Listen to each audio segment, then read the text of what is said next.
Bonjour, nous sommes le 31 janvier 2017, donc je continue la correction de l'exercice 3 du concours d'admission de l'école de management Lyon 2016, enfin ou bien Lyon Business School 2016, bien sûr option économique, ECE. Donc,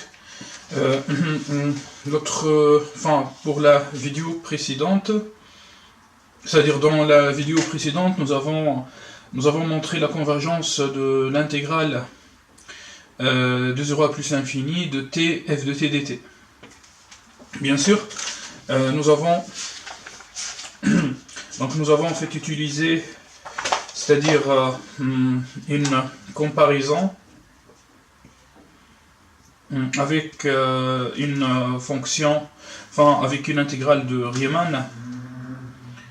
Donc cette technique en fait elle est classique puisque en probabilité c'est-à-dire en probabilité continue souvent les fonctions densité s'écrivent comme, c'est-à-dire quelque chose fois exponentielle moins lambda t. Donc voilà, c'est là je vais vous montrer en fait une astuce, quelques astuces. Donc souvent en fait les fonctions densité de probabilité s'expriment sous la forme de exponentielle moins lambda t avec bien sûr lambda strictement positif. Bien sûr je rappelle que lambda fois exponentielle moins lambda t est la densité de la loi exponentielle, ou bien sous forme de exponentielle moins bêta t au carré, bien sûr avec bêta strictement positif. Donc bien sûr en fait ça c'est le noyau de la loi normale, puisque la loi normale en fait normalement c'est 1 sur racine de 2 pi sigma fois exponentielle moins t moins mu au carré sur 2 sigma au carré. Voilà, ou bien en fait on donne un polynôme multiplié soit par exponentielle moins lambda t, soit par exponentielle moins bêta t au carré. D'accord ? Donc dans tous ces cas, pensez en fait à comparer avec l'intégrale de 1 sur t au carré. Donc tout d'abord, on prend par exemple, allez moi je vais prendre par exemple pt, p de t fois exponentielle moins bêta t au carré. Je divise en fait cette fonction par 1 sur t au carré. Donc j'ai a divisé par b divisé par c, donc j'obtiens c sur b fois a. Donc je finis par t au carré fois le polynôme p de t fois exponentielle moins bêta t au carré. Donc puis en fait puisque p de t est un polynôme fois t au carré, en fait c'est un polynôme de degré supérieur, multiplié par une fonction exponentielle, donc par croissance comparée, cette quantité tend vers 0 quand t tend vers plus l'infini. D'accord ? Donc nous avons le droit alors, implique de dire que p de t fois exponentielle moins bêta t au carré, ce n'est que petit o de 1 sur t au carré. Bien sûr quand t tend vers plus l'infini. Puis en fait on connaît en fait la fin de cette histoire, c'est-à-dire vous allez écrire l'intégrale entre 1 et plus l'infini de 1 sur t au carré dt converge d'après Riemann, puisque alpha est égal à 2 supérieur strictement à 1, donc d'après les critères de comparaison des intégrales des fonctions positives, l'intégrale de p de t exponentiellement b de t au carré dt converge aussi en plus infini. Voilà, donc retenez bien en fait cette technique, c'est-à-dire si on veut étudier la convergence d'une intégrale en plus l'infini, et si la fonction à l'intérieur s'exprime sous la forme de exponentielle moins lambda t, ou bien une constante fois exponentielle moins lambda t, ou bien exponentielle moins bêta t au carré, ou bien une constante fois exponentielle moins bêta t, ou bien un polynôme fois cette fonction, ou bien un autre polynôme fois cette fonction, et bien pensez à comparer avec 1 sur t au carré. D'accord ? De toute manière, par exemple, à l'écrit comme 2016, à l'exercice 2, il y avait il y avait en fait le même raisonnement, puisque ils ont donné une fonction g de nt, je pense en fait exprimée avec des logs népériens, avec en fait, je sais pas, j'ai pas la fonction dans ma tête. Puis il y avait une question où l'examinateur en fait a demandé au candidat de montrer que cette fonction gn de t est petit tout de 1 sur t à la puissance 3,5. Bien sûr en plus l'infini. Donc en fait 3,5 ou bien 2, l'essentiel c'est d'avoir alpha strictement supérieur à 1. Donc voilà ce qui montre en fait que cette technique elle est très très classique, surtout en proba à densité, puisque souvent on prend en fait des densités qui s'approchent de... puisqu'en fait en réalité en probabilité la famille des fonctions exponentielles possède un rôle important. Bon, c'est-à-dire si vous continuez en maths, vous allez voir ça par exemple en L3 ou bien en M1, maths appliquées en probabilité. Bien sûr, pour le but du jeu final, c'est d'étudier la finance quantitative à la fin. Ok, donc je passe maintenant à la question. J'espère que j'étais clair. Si vous avez des questions, n'hésitez pas à m'écrire en fait vos questions dans les commentaires. Je passe maintenant à la question 4b. Donc, en utilisant l'imparité de la fonction t f de t, montrer que x admet une espérance. D'accord? Et bien sûr que l'espérance est nulle. Bon.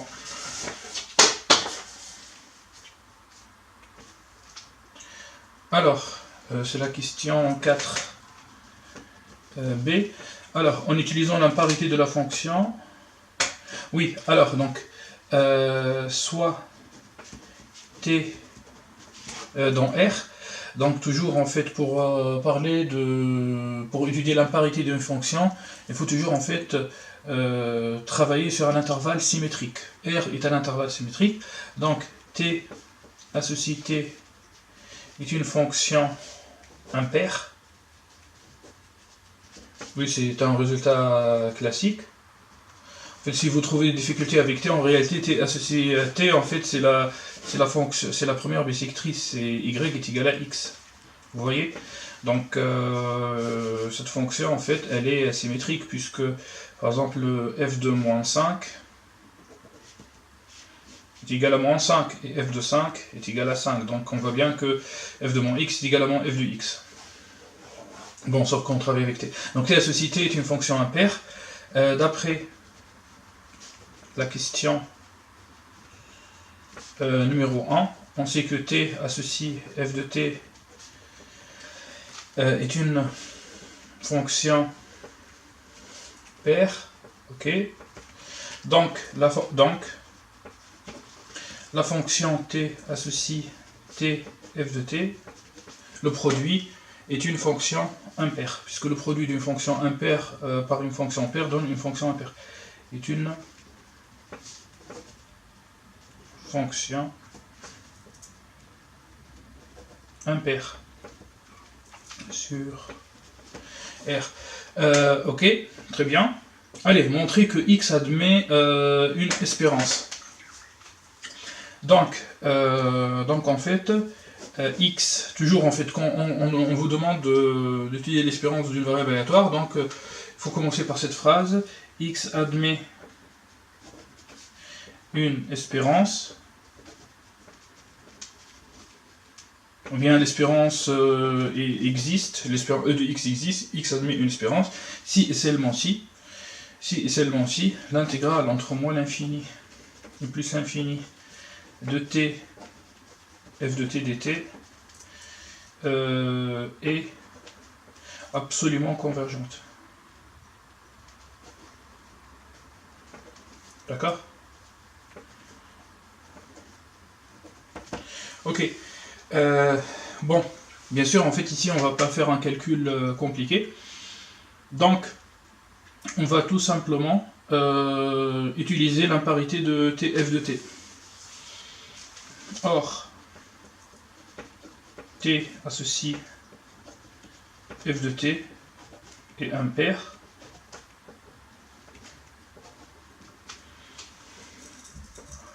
Alors, l'intégrale entre moins l'infini plus l'infini de t f de t dt est égal à 0. Car c'est une intégrale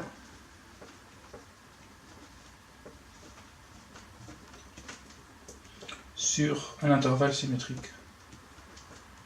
L'intégrale d'une fonction impaire sur un intervalle symétrique.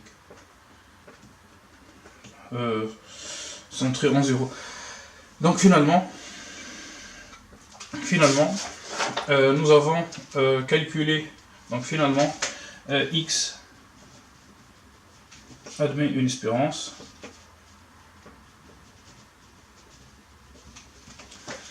puisque l'intégrale est finie et de x est égal à 0. Ok, très bien.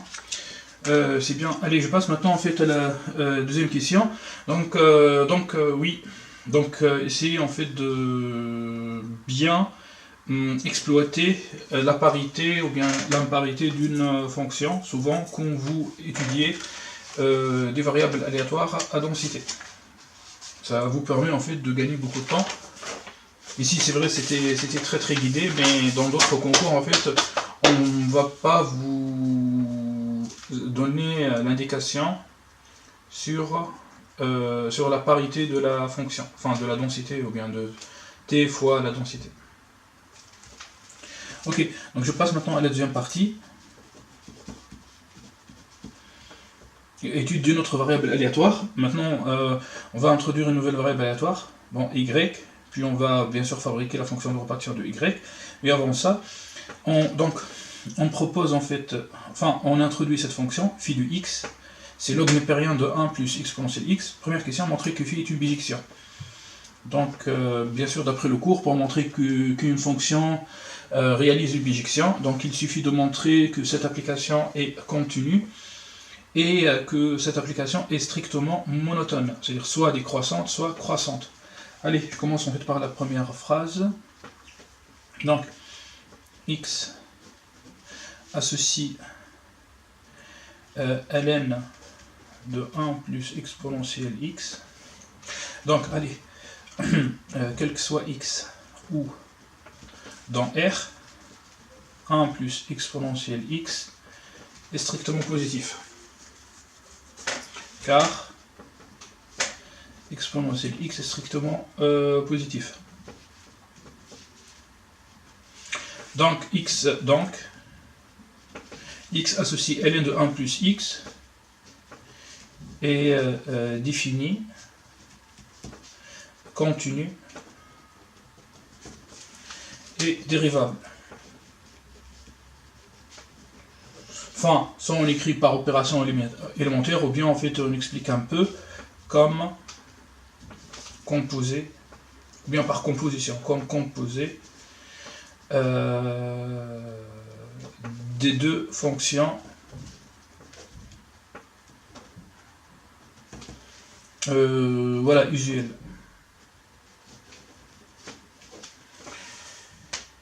Ok, bon, je rappelle donc qu'on fait que une fonction usuelle est continue et dérivable sur son domaine de définition. Non, pas par rapport à, enfin, racine de x, non. Donc voilà, donc après, enfin, on pourra quand même en fait expliquer x associé exponentielle x est dérivable sur R, x associé 1 plus exponentielle x est dérivable sur R, à valeur dans R plus étoile. D'autre part, x associé ln de x est dérivable sur R plus étoile. Donc en fait, par composition, x associe ln de 1 plus exponentielle x est dérivable sur R. Donc voilà, donc on peut utiliser, enfin on pourra par exemple en fait développer avec cette manière, ou bien il suffit de dire, voilà, il suffit d'écrire en fait cette phrase. Ok, finalement cette fonction est dérivable, donc nous avons le droit en fait de la dériver. Allons-y, donc phi prime du x. Donc j'ai ici ln de 1 plus exponentielle x, donc c'est u prime sur u, donc u prime c'est 1 plus exponentielle x prime sur 1 plus exponentielle x.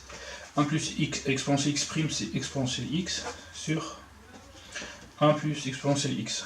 Donc on voit bien que la dérivée première est strictement positive. D'accord? Donc en fait je fabrique le tableau de variation x moins l'infini plus l'infini phi prime de x puis la fonction phi. Donc la dérivée première est positive. Voilà, la fonction est croissante, enfin strictement croissante même. Donc il suffit en fait de calculer sa limite en plus l'infini. Donc x tend vers plus l'infini, exponentielle x tend vers plus l'infini, plus 1, ça donne plus l'infini, ln de plus l'infini c'est plus l'infini. De l'autre côté, quand x tend vers moins l'infini, exponentielle x tend vers 0, donc ln de 1 ça donne 0. Ok? Donc je vais mettre ici, bon, je vais écrire, donc, alors, donc, phi est strictement croissante sur R. D'autre part, phi est continue sur R, donc phi réalise une bijection de R vers l'intervalle 0 plus l'infini. Donc en fait puisqu'en fait le 0 est atteint avec une limite, donc en fait c'est ouvert. Ok, voilà, vers 0 plus l'infini. Finalement, la question ici c'était quoi? Oui, montrer que phi est une bijection sur R, de R sur un intervalle I, à préciser. Voilà, vers est égal à I. Voilà en fait notre intervalle I. 0 plus infini. Ok, maintenant sixième question de la partie numéro 2. Exprimer pour tout y la fonction réciproque. Donc en fait on va écrire ce système. Donc on sait que x, si x dans R, G, y est égal à phi de x, signifie quand y appartient à l'intervalle 0 plus infini, et ben phi moins 1 de y est égal à x. Voilà, puisque phi réalise une bijection, donc je commence par y est égal à phi de x. Donc, soit x dans R, y est égal à phi de x, signifie y est égal à log népérien de 1 plus exponentielle x. J'applique maintenant en fait le log népérien, donc log népérien de y. Ah non, pardon, j'applique en fait exponentielle, donc puisque c'est la fonction réciproque du log népérien, donc j'arrive à 1 plus exponentielle x, j'envoie 1 à gauche, donc exponentielle y moins 1 est égal à exponentielle x. Maintenant j'applique log népérien, donc log népérien de exponentielle y moins 1 est égal à x. Et voilà. Donc alors, quel que soit y ou sur 0 plus infini, ben, phi moins 1 de y est égal à log népérien de exponentielle y moins 1. Donc voilà en fait pour cette question. Voilà, je préfère en fait travailler les questions 7, 8, 9 dans une autre vidéo, puisque je reviens en fait à la probabilité. Merci pour votre attention.